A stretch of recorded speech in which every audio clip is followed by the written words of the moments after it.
Magandang hapon po sa inyong lahat at welcome po sa ating Love Therapy online. Narito kami ngayon ni Marge and kasama ninyo every Thursday para magbigay ng mga advices mula sa salita ng Diyos para nang sa ganon yung ating love life, yung ating marriage ay maging isang blessing. Last week, nagkaroon tayo ng love therapy sa church and marami sa inyo ang na-bless.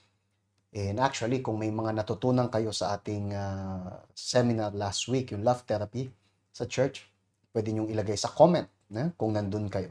Sino sa inyo ang naka-attend sa ating love therapy sa church? Pakisulat yan sa ating comment section. Usually, meron tayong online, but last Saturday and Sunday, meron tayo sa church. So it was really a blessing. And we are being blessed by God by giving us guidance sa ating love life. Kasi ito ay napaka-importanting aspeto ng buhay natin na hindi natin pwedeng pabayaan. And so, we are here once again, kasama ninyo, para magbigay sa inyo ng direction, ng guidance mula sa Espiritu ng Diyos. Today, we're gonna be talking about yung humble in spirit. We have been reading sa inyo this past weeks yung patungkol sa Beatitudes, yung 9 weeks ng Beatitudes. And I would like na mag-focus sa pinakaunang Beatitude na sinabi ng Panginoong Jesus. And you know yung tungkol dyan, yung tungkol sa humble in spirit.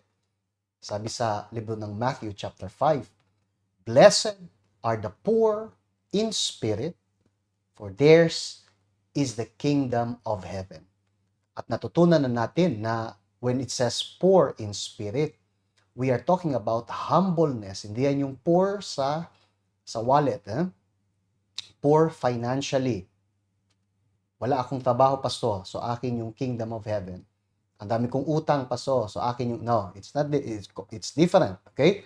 We're not talking about finances now. Poor in spirit, ibig sabihin, ay humble. Actually, for you to understand this, we are going to go deeper and read another verse sa Biblia, another version nito, para mas malinaw. Sabi, God blesses those who are poor and realize their need for Him, for the kingdom of heaven is theirs. So, nung sinabi na, blessed are the poor in spirit, ang sinasabi niya ay yung mga taong they are poor and realize their need for Him. Now, bakit sila blessed? Marge, this is something na very important intindihin. Pag sinabing blessed are the poor in spirit, ano ba usually, anong kaibahan ng poor sa rich? Usually, yung mga taong rich, okay? Let's talk about finances, okay? Yung taong rich, usually nakasalalay sila sa kayamanan nila, nakasalalay sila sa pera nila, sa bank account. So, lagi nilang chine-check yung kanilang bank account. At as long as merong perang nandun, malaking amount ng pera, they feel at peace. They feel secure. Kasi ano man ang mangyari, may aksidente, whatever, meron akong, susuporta sa akin. Right? Yung mga poor financially, halimbawa, walang ganyan. Yung mga poor financially, hindi nila kayang mag-afford na magkasakit even. Kasi kapag nagkasakit sila, wala silang masandalan.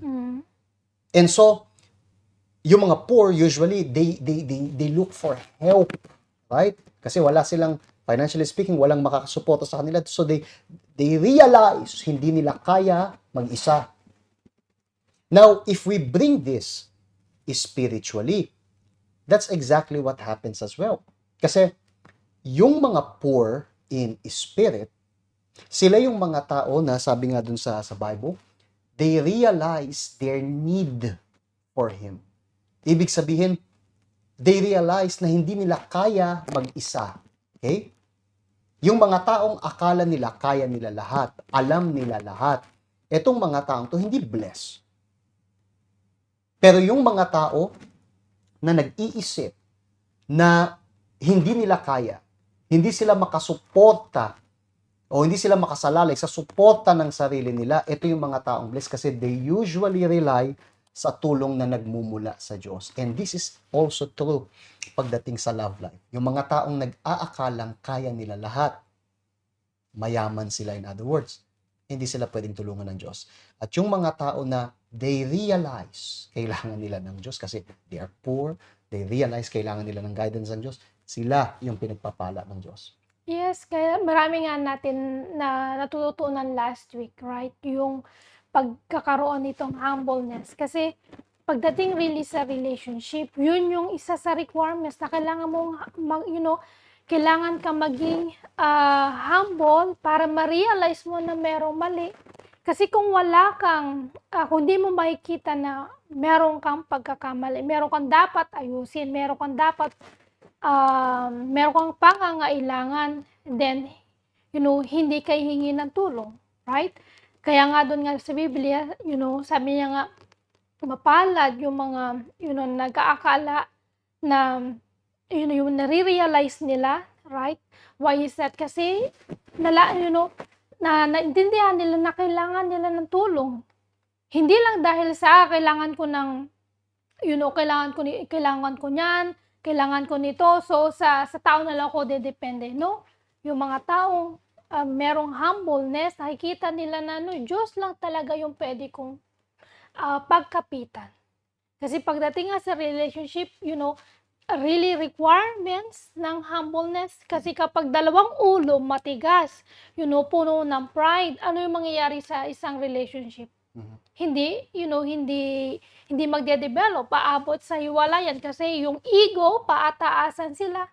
Pero kapag, yung tao is merong humbleness, ito, nare-realize niya, kailangan kong baguhin to, kailangan kong mag-invest dito, and then, so na, yung Diyos really nagtatrabaho sa may relationship sa Kanya. And they also ask God na tulungan sila. Yung mga poor in spirit, yung mga taong humble, so sabi doon sa Bible, they realize na kailangan nila ng Diyos. So this is true. Pagdating sa love life, they don't trust sa sarili nila. They don't think, alam ko na yan. Bakit maraming nagsasuffer today sa love life? Kasi they think alam na nila. They think alam nila kung paano pumili.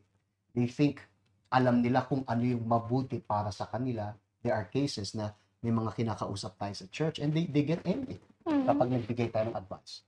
Kasi akala nila, mas alam nila. May, yung mga, hindi, Pastor, okay, yan yung sinasabi mo, Pastor, pero sa palagay ko, yung mga sa palagay kong yan, people, yan ay very dangerous. Kasi kung yung palagay mo tama, so bakit ka humihingi ng advice? Kung sa palagay mo tama, right? Kung sa palagay mo, so bakit ka problemado? Edi sana yung sa palagay mo, dinala ka sa tamang lugar. Pero bakit ka, puno ng gasgas sa love life mo? Kasi yung sa palagay mo, mali. But those who are proud, they don't see this. So, hindi nila matanggap yung mga turo ng Diyos kasi sa palagay nila, alam nila kung anong maganda for them. Akala nila, alam nila kung paano yung ang tama. Not only single, yeah? Maski mga married. May mga married, when you start giving them advices, or when they start hearing yung mga messages sa church, they start becoming, napoprovoke sila, and they start, being angry. Na parang sa'yo galing yung salita, but hindi, galing sa Diyos. They think, hindi, pero mas matagal na akong kasal kesa sa'yo. Hindi, pero mas matanda ako kesa, okay, alright. So, yung tagal-tagal mong kasal, and then, is it okay? Kasi, kung totoo yan, so bakit ka ngayon tagilid? So, what you need to understand, my friend, is that hindi nagkataon na ang unang beatitude ng Panginoong Jesus is about humbleness. Kasi yung mga humble, they realize their need for Him. They realize na hindi nila kaya. And sa Diyos, something interesting nakasulat sa Biblia about this. Kasi sabi sa James, listen to me, dear brothers and sisters. Hasn't God chosen the poor in this world to be rich in faith? Are not they the ones who will inherit the kingdom He promised to those who love Him? Tingnan mo, Marge, kung how powerful. So, ang Diyos, pinili niya yung mga poor in spirit. Okay? We're not talking about yung mga miserable financially, mga humble. Pinili ng Diyos. Bakit ang kayang piliin ng Diyos ay yung mga humble in spirit? Kasi sila yung mga taong pwedeng turuan. As long as may pride sa isip ng tao, katulad sila nung napag-usapan natin last time si Samson. Hindi. Gusto ko yon. Gusto ko yon kasi ang ganda sa paningin. Right? Ang ganda sa paningin. May naalala lang ako kanta. Sorry. Ang ganda sa paningin. Hindi na pwedeng kantahin yung kanta ngayon. But, yun. Ang ganda sa paningin, akin. And hindi pinagbawalan. Sinabi nung, hindi pinagbawalan. Pinagsabihan ng nanay na, at saka tatay na, wala bang iba na parehong faith? Siya yun. You see? Si Samson, nagtiwala sa kanyang mata. Hindi sa advice ng magulang, hindi sa advice ng Diyos. And what happened? Nabulag siya. So, ang pinili ng Diyos, sabi rito, yung mga poor in this world to be rich in faith. Paano yan? Yung mga taong mapagpakumbaba, yung mga taong nare-realize nila, Marge, na hindi nila kaya mag-isa, they need yung teachings ng Diyos. And when we are humble to listen to the teachings of God, doon tayo binabless ng Diyos. At doon din makikita talaga yung kapangyarihan ng Diyos sa nagtatrabaho, isn't it? Kasi kapag yung tao, I don't believe na may mga taong pumunta na sa church, everything is good. Right? It's very hard to believe that. So, mostly lahat tayo pumunta sa church, we are broken. And nung inayos tayo ng Diyos, why is that? Kasi para mag-glorify yung kanyang pangalan. So, pagdating sa humbleness, is ganun din. Sa pure in spirit, why is that? Para mag-glorify niya, parang, masasabi ng iba, yung totoo yung Diyos, may buhay na Diyos, kasi nakita ko sa taong yan. Nakita ko sa family ko, nakita ko sa mga magulang ko na dati, they are about to divorce, but since na pumunta sila sa health center, na-restore yung kanilang marriage, at doon nagsimula yung transformation. Why is that? Kasi merong isang tao na merong poor in spirit, merong humbleness na matuto, merong humbleness na really humingi ng tulong sa Diyos, kasi na-realize niya na yung Diyos lang talaga yung pwedeng tumulong sa sitwasyon ko. And this realization, yung hinihintay ng Diyos. Kayo na nangangailangan ng tulong ng Diyos, kayo na nangangailangan ng blessing ng Diyos. Okay, if you say, yung buhay ko tagilid, yung love life ko not good. What do you have to do? Una sa lahat, you have to realize na hindi nyo kaya. So, dumipende kayo sa Diyos. Stop trying to do yung opinion mo, yung akala mo. No, because it's not gonna work. Kasi sinubukan mo na. Right? What you need is to ask God, Panginoon, ano pa po bang kulang na kailangan kong gawin? That's why, kung kailangan nyo ng counseling o prayer, meron tayo nitong, itong QR code na to sa tabi ko. Pwede nyo i-scan, andyan yung helpline ng church. Okay, if you scan this, ikaw, makikita mo yung number ng church, tawagan mo, and then ayan yung helpline ng church. Maybe you like to watch yung programs ng church, but you don't really come. May mga tao, Marge, na sometimes, gustong humingi ng counseling and so on. Pero pag binigyan mo ng counseling, walang oras pumunta sa church. Kailangan mo, Busy. Yeah, may mga problema sila, and then when you say, so, unahin mong pumunta, and so on, ang daming ginagawa. Pero kapag ka humingi ng counseling, gusto nila nandun ka agad. Anong laro yan? Please, kung kailangan nyo ng tulong ng Diyos, ito, mag-text kayo dito, tumawag kayo dito, and may sasagot yan. Okay? Kung kailangan nyo ng address and all of these things. But going back sa subject natin, about humbleness. So now, you understand, kailangan tayong dumipende sa Diyos. Okay? Kasi yung mga humble, sa spirit, sila yung pinili ng Diyos. Now, let's talk about the opposite. Pag walang humbleness, pagka ang nandun ay pride, anong result? What do you think? Ang resulta ay devastation. Ang resulta, when it comes sa love life, sa marriage, divorce. In fact, there is something na gusto kong basahin sa inyo patungkol sa divorce na nakasulat sa Biblia na yung Panginoong Jesus yung nagturo. Okay? So let us go there. Sabi ni Jesus to, okay? Si Jesus nagsabi. Sabi niya, so then, they are no longer two but one flesh. So it's talking about yung mag-asawa, March. Pag nag-asawa daw, yung dalawa, nagiging iisa na. And then, sinabi natin, therefore, what God has joined together, let not men separate. So, what does it mean? It means na ang gusto ng Diyos, ang purpose ng Diyos, pag nagpakasal yung dalawa, never mag-separate. Okay? Ang separation, ang divorce ay hindi sa Diyos. Hindi yun plano ng Diyos. Of course, merong detalye dyan. Ang detalye ay sabi, what God has joined together.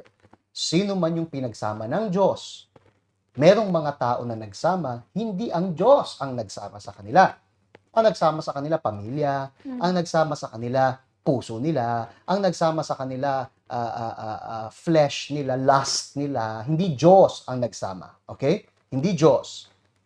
Kasi yung dalawang taong pinagsama ng Diyos, hindi dapat paghiwalayin ng tao. Pero, again, maraming mga mag-asawa na magkasama, mga magkarelasyon na magkasama, hindi Diyos ang nagsama, kundi yung sarili nilang laman ang dahilan. Kaya sila magkasama ngayon. Okay? Please understand that. Alright? So here we can see na ang laki ng value na nilalagay ng Diyos sa marriage. Ang marriage ay napaka-holy sa mata ng Diyos to the point na ayaw niya ng divorce. But then comes yung tanong ng mga Pariseo. So, sinabi ni Jesus, what God has joined together, let not men separate. They said to him ngayon, sabi ng mga tao, why then Moses command to give a certificate of divorce and to put her away? This is very interesting. This is very strong. Kasi here, sinasabi ni Jesus na sino mang pagsamahin ng Diyos, huwag paghiwalayin. But then comes yung batas ni Moses mismo. Na sabi, at yung batas na yun ay galing sa Diyos. Na pwede raw magbigay ng certificate of, pwede daw mag-divorce. Paano yan? Ano ba gagawin? Ito? O ito? Ano ba sa dalawa? Paano mo maintindihan yan? Pastor, meron bang, ano ba yan? Divorce ba? O paano ba? Paano na? Paano kaya natin sasagutin yan? Actually, hindi natin kailangan sagutin kasi si Jesus na yung sumagot mismo. Right? So, tinanong nila kay Jesus. Nagtataka sila kasi sabi, wag daw paghiwalayan. Pero sabi nila, pero may batas na may divorce, di ba? Si Moses pa nga nagbigay. So, paano mo explain yan? Ang sagot ni Jesus, now you have to pay attention to this. Anong sagot ni Jesus patungkol sa divorce? He said to them, Moses, because of the hardness of your hearts, permitted you to divorce your wives.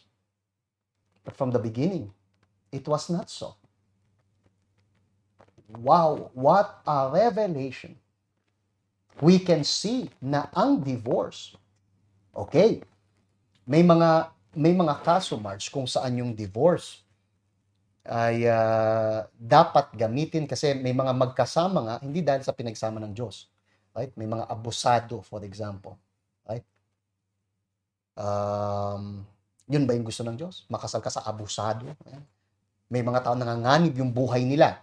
Okay? Paano yan? Nakasal na, paano na? Edi wala na. Doon pumapasok yung divorce. Okay? Pinayagan ng Diyos may divorce. May kabit yung isa. Laging may ibang babae. So, walang relationship, di ba? Doon pinayagan ng Diyos may divorce. Pero, bakit pumayag yung Diyos? Ganong sinabi niya, wag daw paghiwalayin. Anong dahilan? Sinabi ni Jesus, dahil sa katigasan ng puso niyo. Ano yung hardness of your hearts? Pride. Yung pride ang reason kung bakit may divorce. Pastor, hindi ko maintindihan. Paano pride ang reason kaya may divorce? Kasi nga may mga tao na nag-i-insist sa gusto nila kahit na mali. Ngayon, pag napasok sila sa relasyon na mali, ang tanging solusyon para sa kanila ay maghiwalay. Pero kung at sa una pa lang, hindi sila proud at nakinig sana sila sa Diyos, hindi mauuwi sa divorce kasi nga maayos yung sitwasyon. So you see, ano ang talagang problema natin? Hindi divorce. Ang problema natin ay yung katigasan ng puso ng tao. Ang tigas kasi sabi ni Jesus, in the beginning, from the beginning, it was not so. Hindi intensyon ng Diyos. Nung pinagsama niya si Adan at siya, hindi intensyon. Hindi gumagawa ang Diyos ng isang bagay para basagin. Mhm. Pero bakit pinayagan ng Diyos? Kasi yung mga tao, ang titigas ng puso, pinipili yung gusto, tapos ngayon, pag nasaktan, pagka, wasak-wasak yung buhay, hihingi ng tulong sa Diyos. Diyos ko po, tulungan mo, ba't ganito? At minsan, ang tanging paraan ay divorce. Pero kung at first, sa umpisa pa lang, nakinig na sana sila sa Diyos, hindi nangyari. Mhm. And worst thing pa nga, may mga cases na ang sinisisi is yung Diyos. Yes, tigas ng puso. Right? Si mga Panginoon, bakit siya binigay mo sa akin? Knowing na ikaw yung pumili. Sila yung pumili. Siguro ito yung pagsubok na binigay ng Diyos. Mhm. Right? So, maraming mga ganyang mga cases. But, this time, yung Espiritu Santo, nagbibigay siya sa inyo ng guidance, pinapakita na yung divorce, yung separated, hindi yan yung plano ng Diyos sa humankind. Pero dahil nga sa katigasan ng mga puso, yung Diyos wala nang control. Hindi yan yung plano ko simula pa man. Yung plano ng Diyos is sobrang maganda para sa lahat. But since nga yung mga tao may kanya-kanya na silang kagustuhan, yung Diyos wala nang control, and then especially pagdating dyan sa puso, mas lalong malala. So kaya sinabi ng Diyos na may para really yan yung Para tulungan kayo dahil sa problemang ginawa ninyo, okay, fine. Moses, sabihan mo sila na pag ganyan yung nangyari, magkaroon ng divorce. Pero hindi, can you imagine? Pumayag ang Diyos na gawin yung isang bagay na ayaw niya. Hindi niya, para lang tulungan. Para lang tulungan. It's like, itong studio to, ilang linggo, inayos natin, yung mga cable dito, inayos ko, and then nagbigay ako ng guidance. Nagbigay ako ng, advice. Please, wag niyong hawakan, wag niyo itong galawin, ito, ganyan, sinet up ko na everything, ay gamitin niyo lang, okay? Pero wag niyong, alright. And then comes sino? kung sino man, Mark.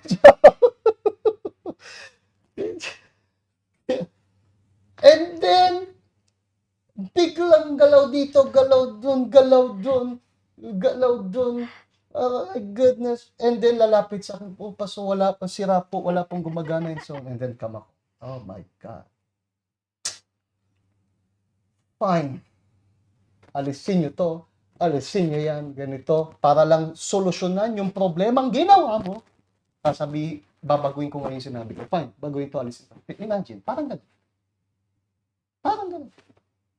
Even worse. Kasi, ang pinag-uusapan natin is sacred. Ang marriage ay sacred, pero may mga matitigas kasi ang puso. Titigas ng puso. Diyos ko po, pagdating sa love life, may mga taong katitigas ng puso. Akala mo alam. Ayaw isurrender sa Diyos. Ayaw. Tapos pag nagka-problema, ang tanging solusyon sometimes ay yung ayaw ng Diyos. Divorce. Pero ano talaga yung issue? Sabi ni Jesus, because of your, because of the hardness of your hearts. Si Moses, because of the hardness of your hearts, permitted you to divorce. But from the beginning, sa umpisa pa man, it was not so. Umpisa pa man.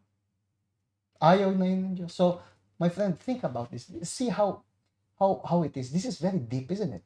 Very powerful. That's why sa church, we value yung marriage so much that we're going to have yung celebration of marriage sa 12. Kayo na gusto na ayusin yung marriage, i-bless yung marriage, mag-renew ng things like this. Kung gusto mong i-value yung love life mo, tulad ng sinabi ng Panginoong Jesus, ayaw mo ng brokenness, ayaw mo ng separate, you want restoration, then God is willing to help you. Okay? You can contact us. You can come sa church. Actually, yung address natin ay nandyan. Well, hindi tayo bukas ng Sabado at Linggo lang. Okay? Yan yung ating pinaka main services. But every day, bukas tayo. But you can scan this code. It will, it will take you sa ating website. Makakaalam pa kayo ng mas maraming information. Or you can check sa baba yung website, uckj.hk. Pinakamadali, scan nyo na lang tong code na to. Okay? Ang address natin ay 8th floor, Tate Square Building, 681 Changshawan Road, dito sa May, Hong Kong. But please, people, we are here para tumulong sa inyo. Remember yung sinabi ng Panginoong Jesus, eh? Now you understand yung divorce. Now you understand. Gusto ba ng Diyos ng divorce? No? From the beginning, hindi niya plano. Kaya lang tigas ng puso ninyo. So, para tulungan, para iligtas ka sa kumunoy na tinalunan mo, anong magagawa sa ito? Pero wag niyong gamitin yan bilang relasyon, divorce. Parang mga celebrity na divorce kasi pwede pala divorce. Yeah. No, ang problema pride. Ayaw matuto, ayaw sumunod sa Diyos. Yan yung pinakang really hindi siya maganda, but para nga lang makatulong kailangan gawin, right? So wag niyo itong gawing susi, pwede pala akong pumili ng kahit alam ko na unbeliever kasi meron man palang way out, right? But bakit pa kayo pupunta sa way out na yan kung meron naman kayong magandang pupuntahan? Right? Bakit kayo kailangan nyo pang Prevention. yeah. Prevention is better than cure, sabi. So, think about it. Okay, kayo ng mga single, be very, very careful, pagpili. Hindi namin, kailangan mo, really, maghintay kayo ng 10 years para siguraduhin kung siya na yan. No, kapag yung Diyos yung pumili, walang doubt at all. They have to ask God. Ask God. Ask God. Panginoon, paano ba pumili? Yung mga single na. Kung kayo nasa church, ask yung pastor. Tanungin nyo yung pastor. Pastor, kilala mo ba si ano? Yeah. Tanungin nyo. Sometimes lumalapit kayo pag may problema na. My goodness. Wala, nung kung umpisa pa lang, nag-ask kayo, Pastor, itong tao na to, pwede ba? Hindi yung Pastor, kasal na kami ngayon nalaman ko may anak pala. Ngayon nalaman ko, siya pala yung breadwinner ng kanyang family. And now? So ngayon ako secondary na. Paano yan? Pero pwede kayong magtanong. Pastor, meron itong taong to, sabi niya, sa UCKG daw siya sa, ewan ko, sa Cubao. Tanungin nyo. And then, anong gagawin namin? Kukontakin ko yung pastor doon. Right? Si Pastor Alex, meron daw isang tao dyan, ganito, ganyan. To try to help. Hindi para kontrolin kayo. Pero how we wish may ganyang mag-alaga sa atin. For Isn't sure. it? Hindi yan para kontrolin. Ngayon, gusto mong malaya ka, gusto mong gawin lahat. Ikaw lang. Okay, please. Just do it. Yan yung magandang logo mo, di ba? Just do it. Tingnan mo kung ano mangyari. But people, humbleness is very important. Yan yung tumutulong sa atin na maligtas. Okay? Taligan. May God bless you all abundantly and sana may natutunan kayo. Kung may natutunan kayo, please pakisulat dito sa baba sa comment section. Huwag lang kayong amen. Amen. Praise the Lord. No, just you have to write down here kung anong natutunan ninyo. Alright? Para lang sa ganon, alam natin yung blessing na natanggap nyo mula sa Diyos. Kita tayo ulit next week sa panibagong Love Therapy Online. Bye-bye.